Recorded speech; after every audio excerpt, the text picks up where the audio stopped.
हम एक ऐसे व्यंगकार को आपके सामने रख रहे हैं जो आपको गदगद कर देंगे। नाम होता है उनका पूरन सिंह जी। पूरन हास्य पढ़ते हैं, हास्य की बहुत सारी बातें ऐसी करते हैं। टीचर रहे थे बहुत पहले, इंटर कॉलेज में लेक्चरर हैं। एक बार एक पत्रकार ने इनसे पूछा कि अगर पूरन जी हम आपको प्रधानमंत्री बना दें तो आप क्या करेंगे? बोले कि वहाँ 2-4 ट्यूशन मिल जाएंगे कि नहीं मिल जाएंगे? आइए पूरन जी को आवाज़। मैं एक मैनपुरी इंटर कॉलेज में लेक्चरर था और बहुत लंबे समय तक मैंने वहाँ बच्चों की ज़िंदगी को बर्बाद किया है। इसी पर सबसे पहले मैं अपने ऊपर एक व्यंग पढ़ता हूँ। स्वागत है। सुनिए सर। एक दिन मैंने अपने एक साथी अध्यापक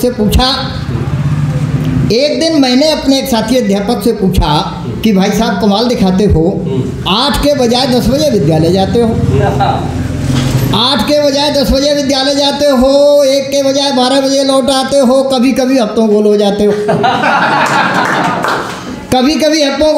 हो, विद्यालय टाइम में अपना बिजनेस चलाते हो, वेतन फिर भी ले आते हो, कौन सा फॉर्मूला अपनाते हो? अरे वाह। वेतन फिर भी ले आते हो, कौन सा फॉर्मूला अपनाते हो? श्रीमान जी बोले एक छोटा सा फॉर्मूला अपनाइए, शिक्षा अधिकारियों के मंदिर में जाइए, आरती उतार, पुष्पपत्र चढ़ाइए, अगर देवता खुश हो जाए तो वेतन ले आइए, पढ़ाने बिल्कुल मत जाइए।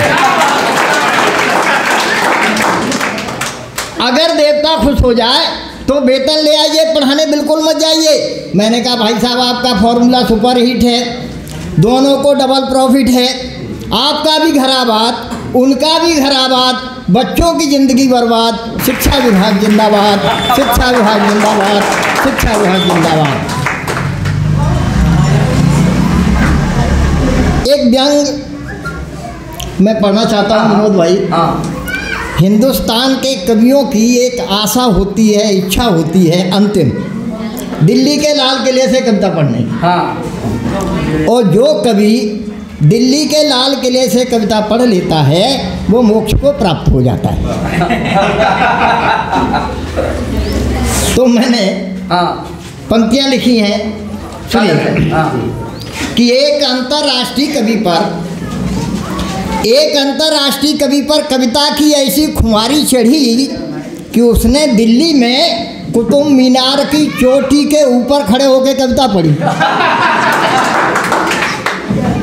एक अंतर्राष्ट्रीय कवि पर कविता की ऐसी खुमारी चढ़ी कि उसने दिल्ली में कुतुब मीनार की चोटी के ऊपर खड़े होकर कविता पढ़ी।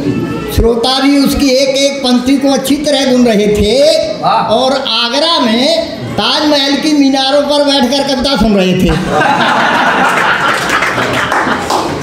आगरा में ताजमहल की मीनारों पर बैठकर कविता सुन रहे थे। कवि भी कमाल का, कविता को ऐसा मोड़ देता था कि प्रारंभ कहीं से करे, अंत पाकिस्तान से जोड़ देता था।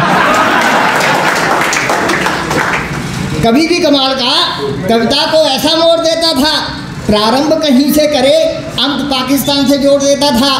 पाकिस्तान का गुरूर तोड़ देता था, नींबू सा निचोड़ देता था, नक्शे से फाड़ देता था और दिन में 3-4 बार झंडा इस्लामाबाद में गाड़ देता था। दिन में 3-4 बार झंडा इस्लामाबाद में गाड़ देता था। एक दिन श्रीमान जी कमरे में लेटे सुबह सुबह सपने में बड़बड़ा रहे थे। सपने में बड़बड़ा रहे थे कि आज मैंने पाकिस्तान का गुरूर तोड़ दिया है, नींबू सा निचोड़ दिया है, नक्शे से फाड़ दिया है और अभी अभी झंडा इस्लामाबाद में गाड़ दिया है। यह शोर सुनकर उनके पूज्य पिताजी कमरे में आए। कवि जी को जगाए और बोले कि तू भारत माँ का सच्चा बेटा है। तू भारत माँ का सच्चा बेटा है। और कमर में एक लात दी, बोले उठ दूध लेकर आ, इस्लामाबाद में नहीं कमरे में लेटा है। कमर में एक लात दी, बोले उठ दूध लेकर आए, इस्लामाबाद में नहीं कमरे में लेटा है। आज की सारी रात तूने भ्रम में काटी है, और जिसे झंडे का डंडा समझ रहा बेटा वो खटिया की पार्टी है।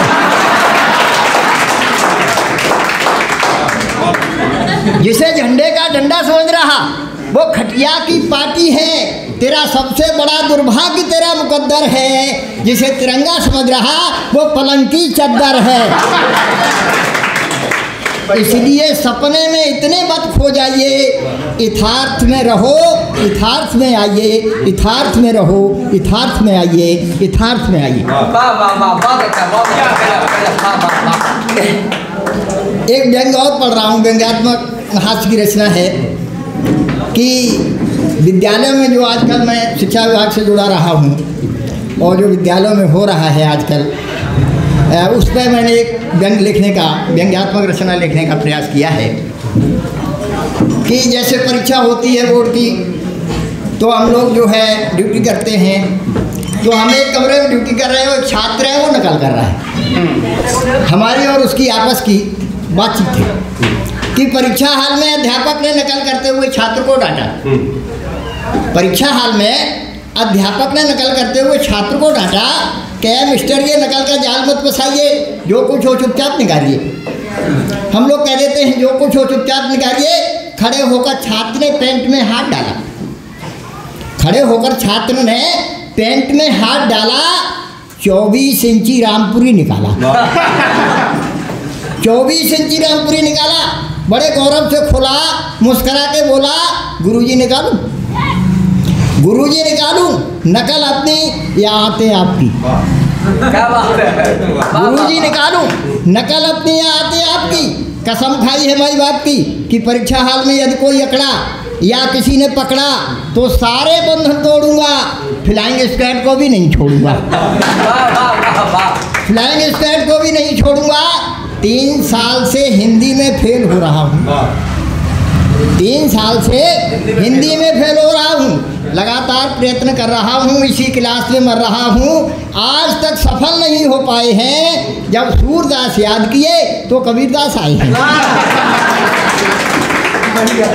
आज तक सफल नहीं हो पाए हैं, जब सूरदास याद किए तो कबीरदास आए हैं। कभी मीरा ने रुलाया है, कभी तुलसी ने फंसाया है। गुरुजी आप भी मत सताइए, गुरुजी आप भी मत सताइए, चुपचाप बैठ जाइए या फिर आखिरी इच्छा बताइए, नहीं तो मैं उद्घाटन कर रहा हूँ। आखिरी इच्छा बताइए, नहीं तो मैं उद्घाटन कर रहा हूँ। गुरुजी ने कांपते हुए कहा, हे कलयुगी शिष्य, आप और देश का भविष्य कोई माने या न माने, ऊपर वाला जाने। हे महान होनहार, देश के भावी कर्णधार, पढ़ने में सियार, नकल में होशियार, इसे छुपाइए और जो कुछ करना है करते जाइए।